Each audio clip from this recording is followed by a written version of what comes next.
what if he says no? You have to learn to accept it, buddy. Martin, That's part of being a man. listen to me, Martin is very, very, very sweet. Okay? And knowing him, he's gonna let it happen this one night. Only because I'm too out of it to go home. But I do respect that. But I do respect and understand all that. I've been best friends with Marty a lot longer than you have and Eric has. So I know him a lot. Millie's still over there. Like, Yeah. yes, that's what matters. But Yeah, Martin had me over his house. smell. I mean, he didn't want to, but he did anyways. Because he cares about me. And he wants me to have fun. He wants me to get out of the house, and I don't blame him. Here's tonight what's is the, definitely Chantilly? alright. Chantilly Already talked it out with him. It's already set in stone. and Millie. We'll leave it at Millie? that. Or just for the future. Chantilly. Anything like these Millie. again, if he says no, Chantilly.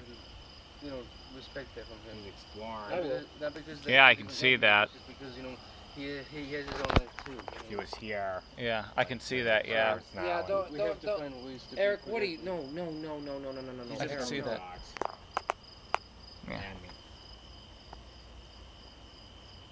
I just want you to have boundaries. No. I understand, but him and I have already talked about it, and it's already set in stone. So.